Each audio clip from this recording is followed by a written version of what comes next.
Hello, everyone. Good morning, good afternoon, good evening. Welcome back to the continuation of letter 4 in the Christ letters, Jesus Christ, the truth.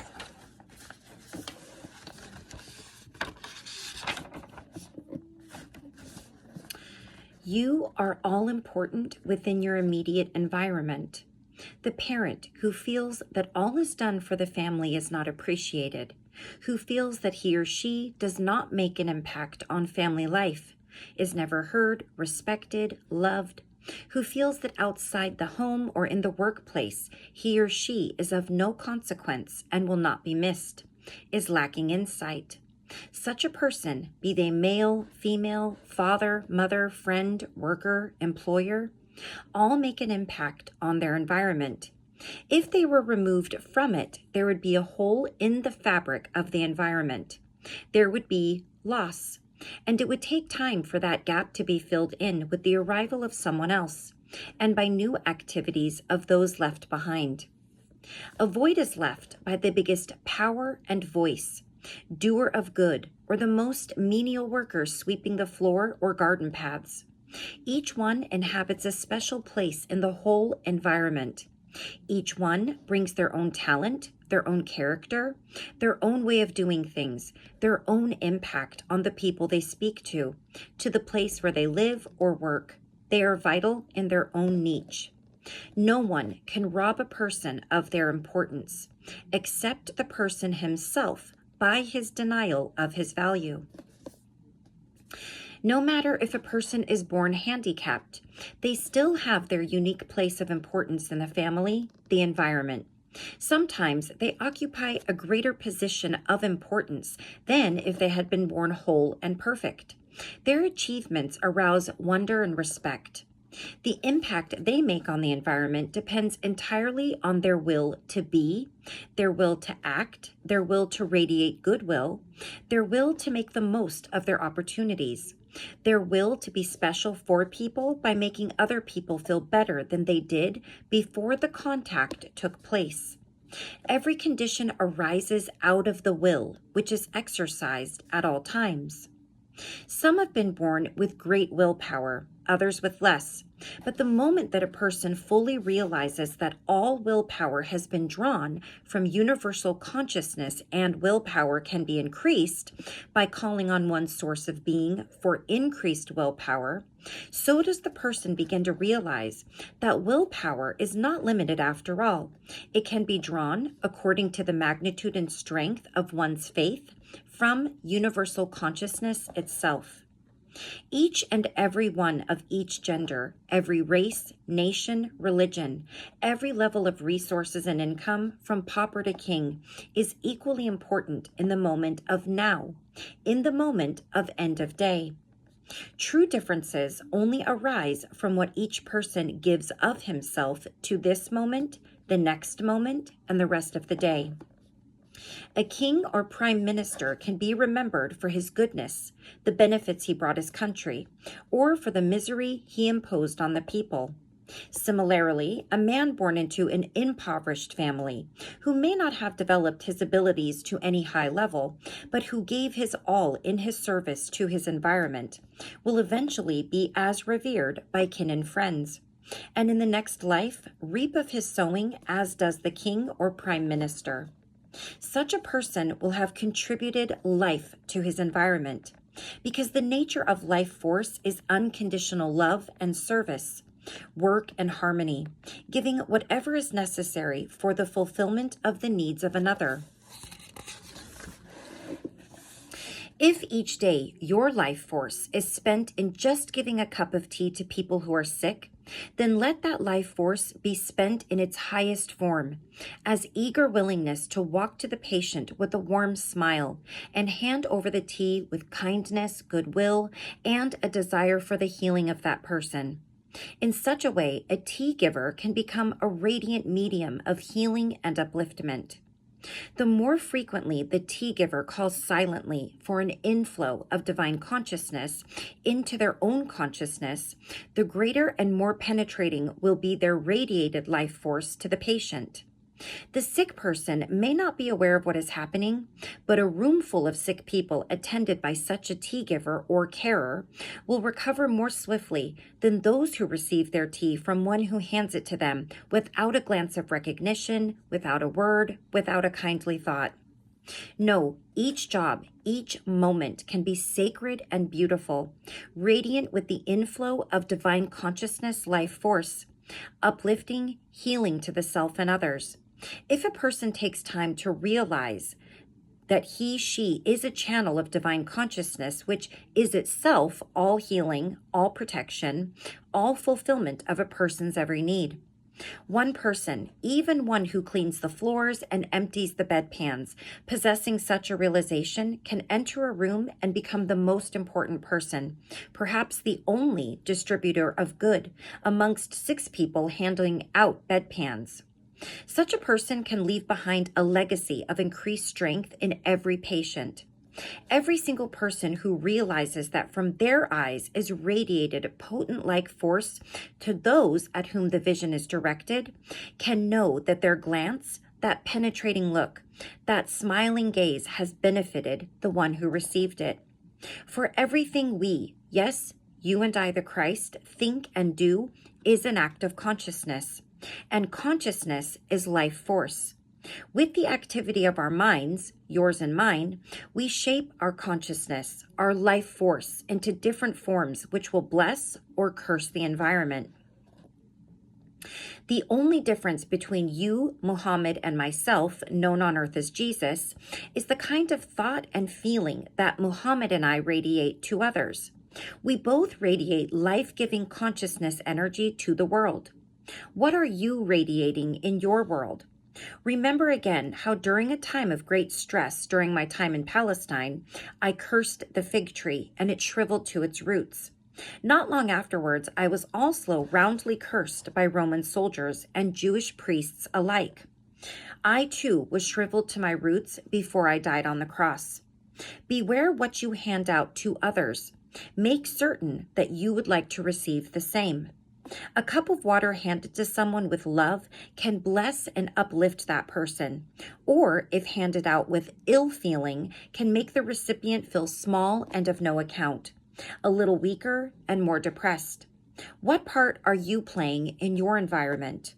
Are you honored and recognized for the love and goodwill you distribute the moment you set foot in your workplace? Have you caught a vision of what is really important in life? Have you set yourself a spiritual plan, a spiritual goal to be achieved before you pass on into the next beautiful dimension? Will you be sufficiently purified and committed to unconditional loving to move into the higher levels of spiritual consciousness? Or will your goals still be those of your earth plane? Ask yourself, what part do you really want to play in your environment? What is your spiritual destination? Just as importantly, what are your attitudes towards other people?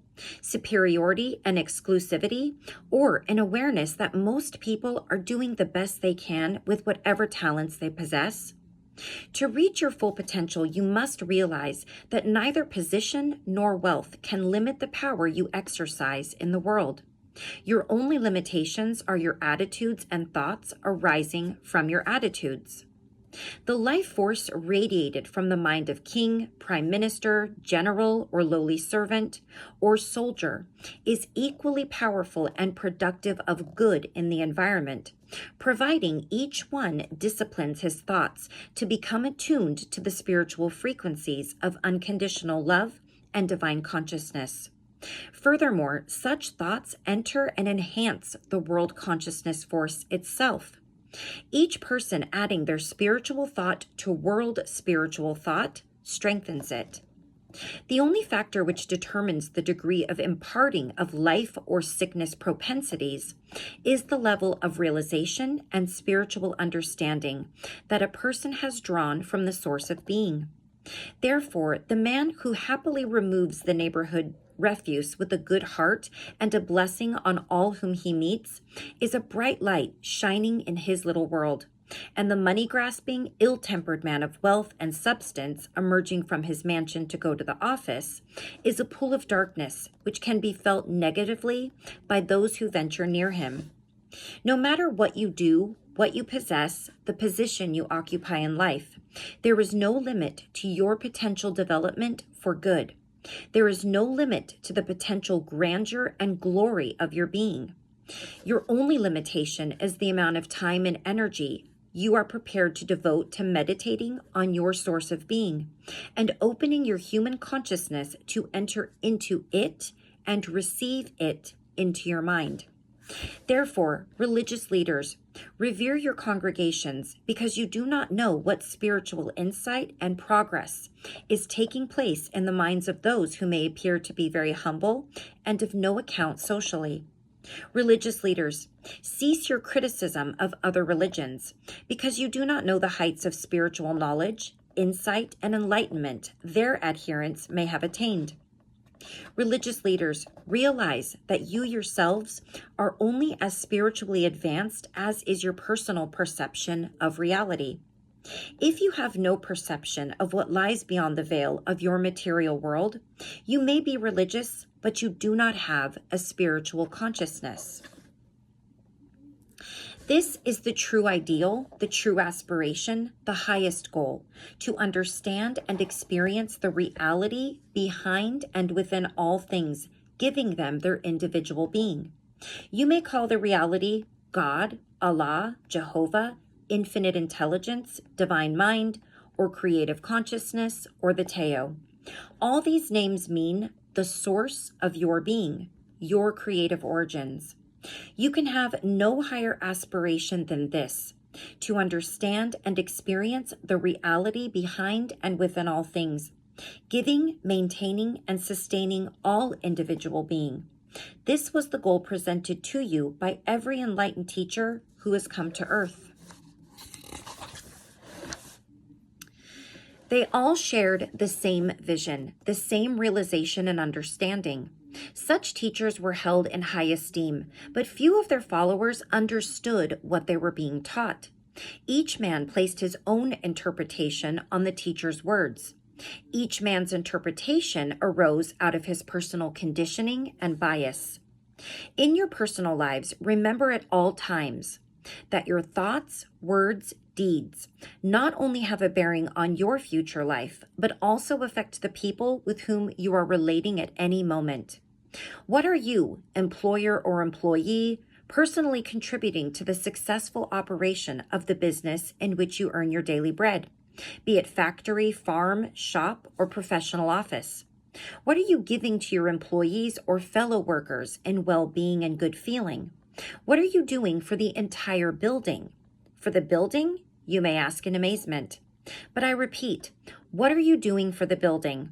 For your building, your vehicles, your entire business venture, everything, bricks, mortar, steel, glass, paper, metal, tires, engines, and petrol, is permeated with the consciousness you exude as you go about your daily affairs. This is the reason why some people leave a trail of destruction behind them, because they have an ill-humored, irritable, critical, destructive consciousness, and others keep their possessions intact and looking new for years because they appreciate and cherish them daily. Everything on your earth is the energy of consciousness made visible, be it in the form of solid, inanimate matter or living plasma. With your thoughts, you feed or destroy whatever is in your environment. What are you doing to your family, home, and environment? Are you grumbling, denigrating, destructive in thoughts towards work and other people? Then rest assured, you are leaving a little trail of destructive consciousness behind you, which will help erode all that it penetrates and imbues. If you focus on the desire to love, to accept, to work with gladness in your heart, then everywhere you go, you are shedding a consciousness of strength, blessing, and growth. When I was on earth in Palestine, I was dealing with Orthodox Jews who believed in and upheld codes of conduct so rigid they bordered on cruelty. Their traditional laws were inhibiting, depressing, confining, and ridiculous. I brought to these people a new vision of an eternal Father, which was both transcendent to themselves and yet everywhere present, ever aware of their needs, and of such universal love that they could rest assured it was always the Father's will to fulfill those needs. I told the people to look around them. Look at the countryside, at the hills where sheep and goats grazed in peace, at the lakes filled with fish, and at the birds flying in the air and resting and nesting in trees, and the flowers so gorgeously clothed in many colors. I told them, look, understand what you are seeing. You are seeing a world where everything has its needs, and everything has those needs fulfilled. How can you doubt when you see the sheep living entirely on grass? What does the grass contain that it feeds fleece, bone, blood, and flesh, and produces young? Are you not witnessing a marvel of supply? Look at the needs of birds, how wonderfully they are provided for. They have shelter in trees and seeds for strength. As for people who have their needs of housing, food, and clothes, the Father has given them the entire world from which to fulfill their needs. Muhammad, after enlightenment, perceived the same indwelling universal spirit, both existent and active in all things. We, Muhammad and I, spoke to our fellow countrymen of the same inspired truth and asked them the same kind of questions. Is such an all-knowing Father, Allah, divine consciousness, not also aware of your deeper needs, your needs of love, health, and prosperity? How can you doubt this? Only have faith and your needs will be supplied according to your faith.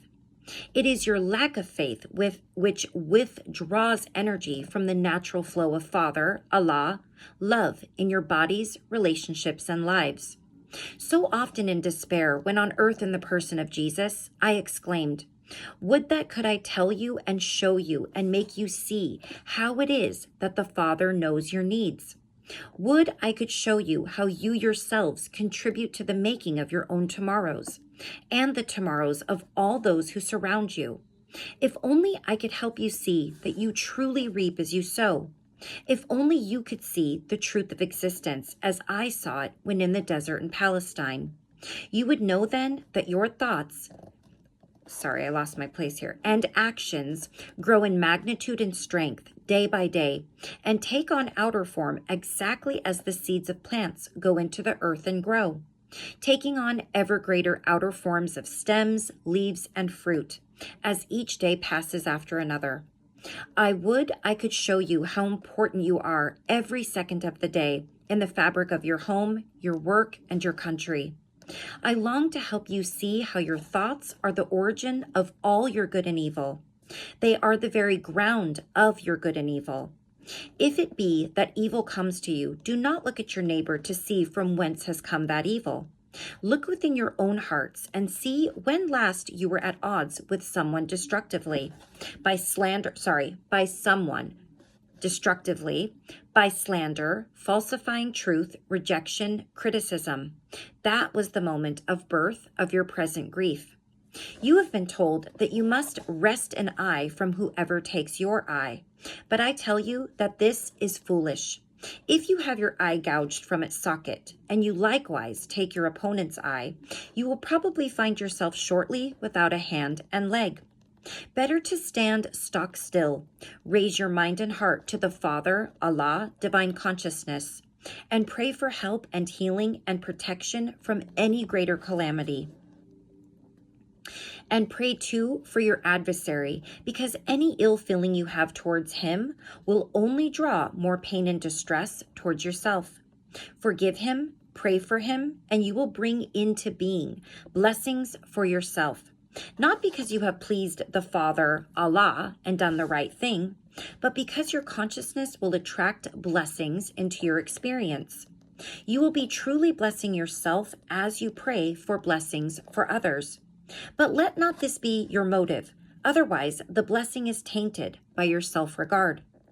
Always in any situation when you are threatened, stop, stand, turn, and call on the Father, divine consciousness, for help. and watch the deliverance. It will surely come.